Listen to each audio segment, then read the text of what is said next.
Hi, I'm Megan Barefoot from No Shoes Nutrition. Welcome to No Shoes Real Talk, a space where we kick off our shoes, have real conversations, and talk practical wellness with people who truly care about helping you feel amazing. Today on No Shoes Real Talk, I'm excited to welcome Dr. Linda Andersen, a neuroscientist who's passionate about helping people understand and protect their brain health. With a background in neuroscience and years of experience working in MRI research, Linda has spent her career studying how the brain works and teaching others about memory, cognition, and brain anatomy. What really sets her apart, though, is her ability to take complex neuroscience and make it practical, relatable, and easy to understand. So if you've ever felt overwhelmed by brain health and information or wondered what to do to support your memory and focus in your everyday life, not even in your business or in your career, you're going to love this conversation. So let's dive in. Welcome, Linda. Thank you so much for being here today on No Shoes Real Talk. I am so excited to have been able to meet you, to have that introduction, and then to realize all the synergies that we can bring together through nutrition and brain health. So I've said a little bit about you. Do you want to expand on that a little bit? And you've gone from academia to entrepreneurship. That's a big shift. Yeah. What inspired you to create this neuroscience-based business, and how does it support brain health? By the way, Linda's business is called Brain Vitality, and I'm going to let her tell you a little bit more about that. Go ahead. Great. Thanks, Megan. I've really enjoyed working with you too. So this is a great opportunity. I love being on this podcast. I think this is wonderful. You asked a really great question. Yeah, going from academia to self-employment was a really huge step for me. But after years and years in academia, what I started to find out about myself was that I really liked teaching, but teaching hardcore neuroscience is a specialty on its own. And when I was working in the MRI clinic, we were actually doing some public outreach. We were trying to recruit subjects into a big clinical trial on small vessel disease, which can cause dementia. And part of this outreach was going to talk to crowds and telling them about the study and a little bit about what dementia is and what can cause it and things like that. So what I found was it wasn't so much the hardcore nitty-gritty neuroscience details that they liked. It was being spoken to like a human being about basic, easy neuroscience. I specifically dialed it down for the general public and told them about dementia. And I found that they were starting to really eat this up. And there was this little voice in my head that went, huh, I think people really need to hear more of this. It wasn't until about 5 years later that I actually took the plunge right into the deep end and did this. But that was the impetus. People seem to want to know about the brain and how to keep their own brain healthy. So, yeah, that's what I'm doing. Amazing. I've benefited from listening to you speak. So I Oh, thanks. know so many people are going to love what you do. Now, when you think about what you do with your clients at Brain Vitality, what are the most common brain health concerns people struggle with? And what do you wish every single one of us knew about supporting our brains? I think probably one of the questions I get asked most often is um, when I can't think of a word, somebody will say to me, does that mean I'm getting dementia? So a lot of people have these little moments where they just can't find the word that they want. And maybe as you get older, it starts to happen a little more often, which is true. And so, of course, people start to think, oh, this is the beginning of dementia. I'm on this slow, slippery slope. Linda, is that true? And actually, it's not. there's a lot more to dementia than just forgetting words I'm and so names. happy to hear this right now. Yeah. Yes. So yeah, there are a lot more things about dementia than just memory. I think that's probably one of the biggest concerns. And I think one of the things I want people to know is that I support older people with their brain health, and I want them to know that getting older doesn't mean that your brain is necessarily not going to work as well, because it's very capable of working well. So I want people to know that they need to take care of their brain, and when they do, it's going to be beneficial for them. And everybody should be taking care of their brain. Everybody at any age can have a great memory if you know how how to do that, how to tease that out. And that's another thing I do is give people strategies to improve their memory. But yeah, I think getting older doesn't mean your brain is stopping, it stops working. It just means that you may have to try a little harder, but the potential is still there. I love hearing that. And I love that you give strategies and little things that we can do to help our brain health. Because if there's something that irks me more than anything else is going to listen to a talk where it's a whole bunch of information being thrown at me. And then I'm sitting here worrying about, oh my gosh, I have dementia. I don't know what's going on.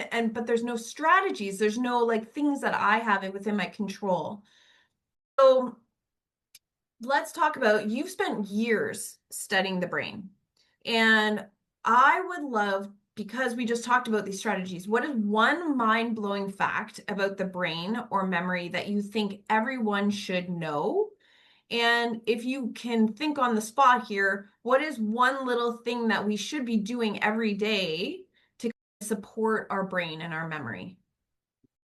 I started alluding to that one amazing fact about the brain is that even as you get older, it doesn't mean that your brain's not working anymore.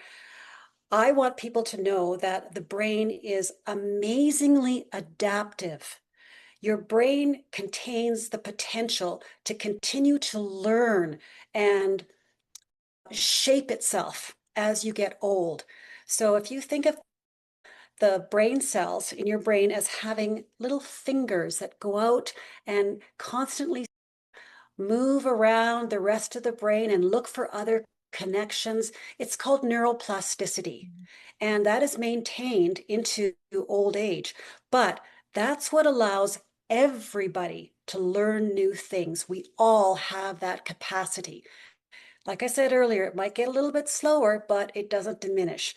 And your brain is capable of so much. Learning a new language, even at the age of 80 or 90, learning how to play a new instrument at older ages, or doing amazing things at younger ages too. Your brain is capable of doing so much. And I don't really think that I can boil it down into one thing that I think people should do because it's never about one thing. There are so many things, but I think continuing to learn, continuing to challenge your brain every single day is probably one of the most important things you can do. It's a use it or lose it kind of thing. Going to the gym, right? Yeah, we've heard that. We've all heard that. So you've got to use your brain muscle like you use your body muscle. And speaking of body muscles, exercise is, I think, one of the biggest pillars of brain health. Use your brain, use your body, and do it every day. I think those are the most important things.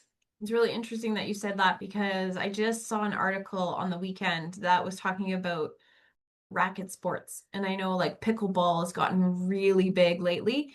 And they were talking about how people who play racket sports tend to live longer and healthier and have less memory issues and things like that because it's physical and mental. There's Yep. strategy, you got to put it all together. And I was like, that just totally fit with what you were just talking about there. The exercise Yeah. plus learning a new thing, like learning a new sport.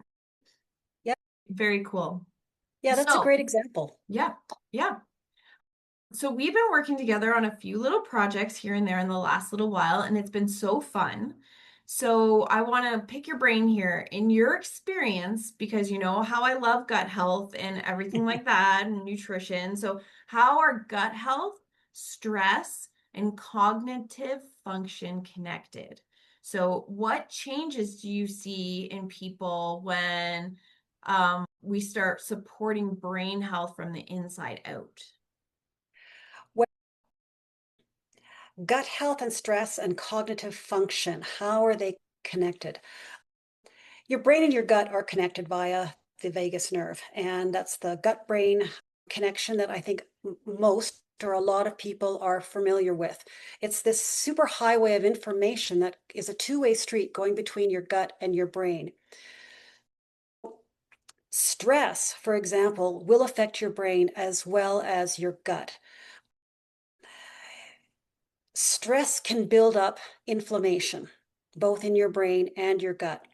And with inflammation in your gut, for example, it can loosen the barrier between the gut and the rest of your body and create a leakiness so that the things that you don't want coming in are coming in, the things that you don't want to leave are leaving. That can happen in the brain as well. Stress is, I think, probably one of the biggest things that can create an inflammatory situation. So what happens to the gut happens to the brain, and what happens to the brain happens to the gut. So maintaining really good gut and brain health actually starts with maintaining a good lifestyle and reducing stress as often as you can and wherever you can. So this is something that I talk to my clients a lot about and help them, give them strategies to reduce stress, to keep their brain healthy as well as their gut healthy. Love it.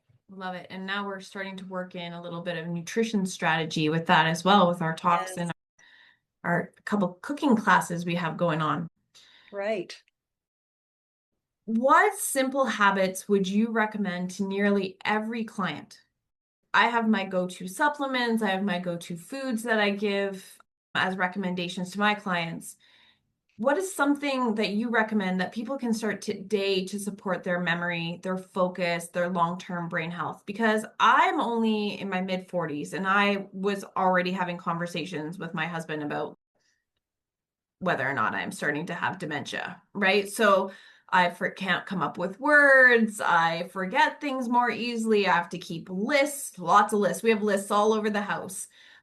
But something that maybe is practical, implementable, empowering so that people start working on this in like today. There are different strategies for different lifestyles.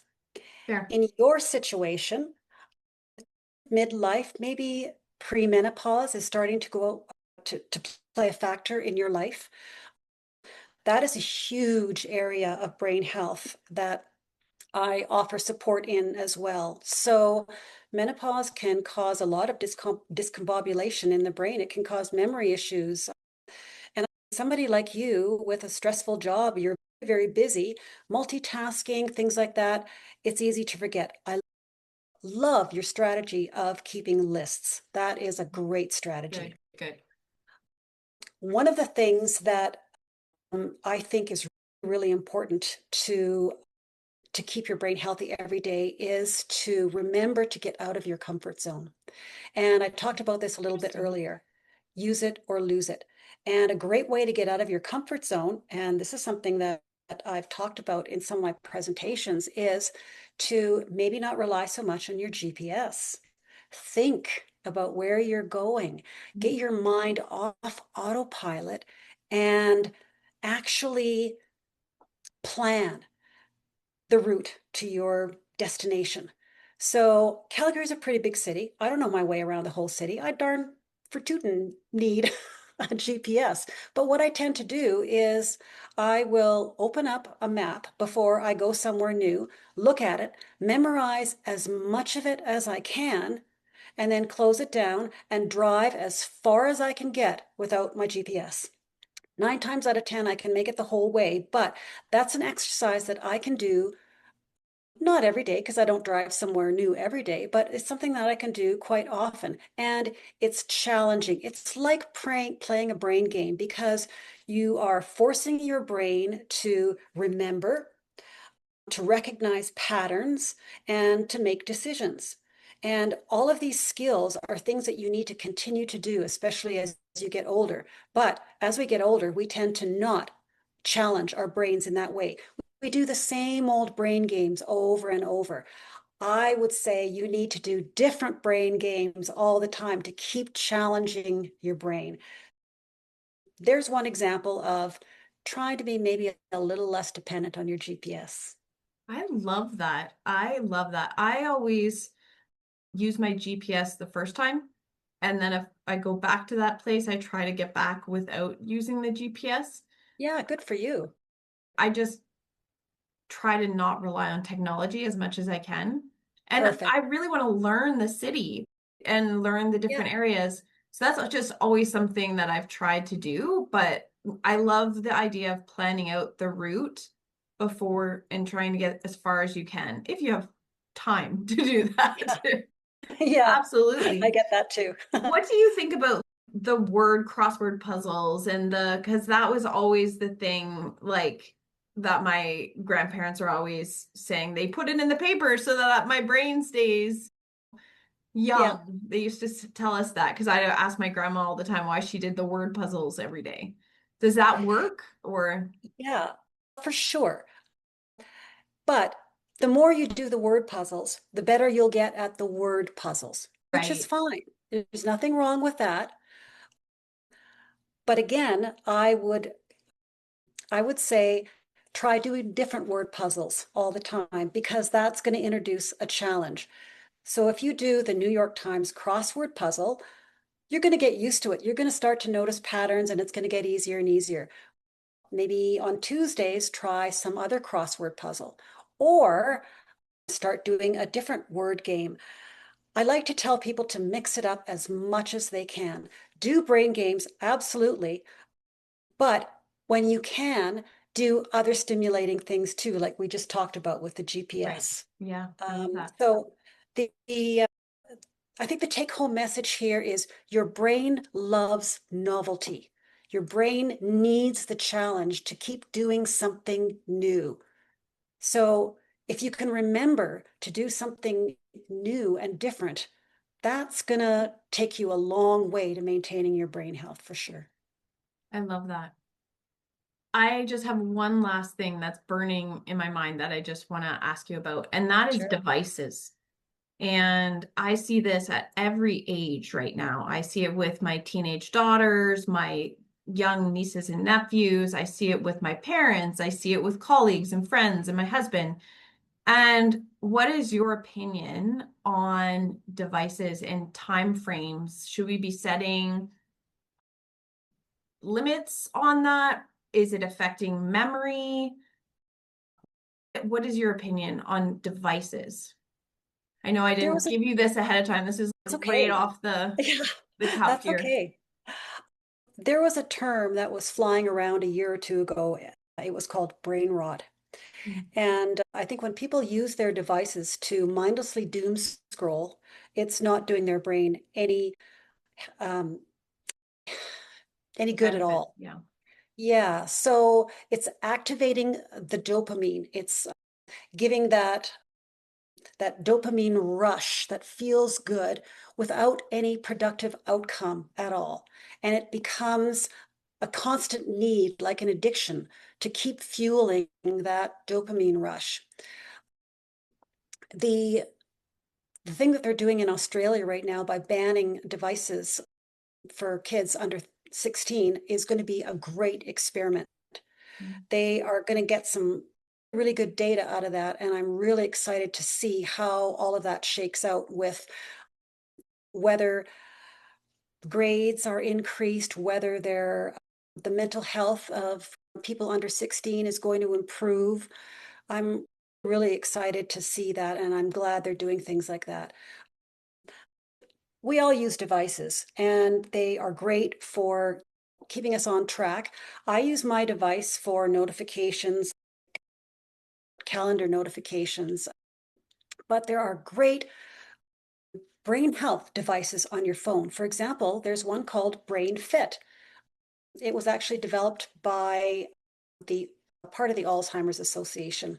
So there are lots of fit trackers and habit trackers on your phone that are great to use, but doom scrolling and getting lost in Facebook and YouTube for hours on end isn't doing anybody any good. Yeah, that's my feeling on devices. Limit it as much as we can. Oh, yeah, for sure. Yeah. Okay. Is there anything else you'd like to share with the audience about brain health? Any issues that you really want to bring to our attention before we wrap it up here today? A lot of people don't think about diet as being essential to brain health. And I think that's why you and I got connected, and especially how gut health is connected to brain health. Eating well is one of the pillars of brain health, and that's another thing that I educate people on, specifically the Mediterranean diet. And I'm learning more and more about how certain nutrients affect neurotransmitters in your brain. Minerals like zinc and magnesium have a very direct impact on the neurotransmitters in your brain that control your mood, for example. What you eat is playing a really big role in brain health. And I'm not sure that's something that a whole lot of people understand. It's not just doing the puzzles and challenging your brain. It's a whole big picture, a very holistic lifestyle of sleeping well, eating well, moving well, all of these things. It's, yeah, a big, huge holistic picture. So keep that in mind when you think about your brain health, people, is that it's not just one thing, it's a lot of things. I always like to say the path to health is paved with good intestines. So, on that note, I would like to just thank you so much for being here today and having this conversation. I hope in the future we get to bring you back. I'm sure there's going to be a lot of questions from our YouTube viewers, and they can give us some ideas of what else they might want to hear from you. And hopefully, we'll get to hear from you again. And we'll be posting all the time on No Shoes Nutrition and Eventbrite for any events that are coming up with No Shoes Nutrition and Brain Vitality. And thank you so much for being here and listening to our podcast and watching this video on YouTube. Please subscribe. Thanks, Megan. It was great being here with you. I appreciate it.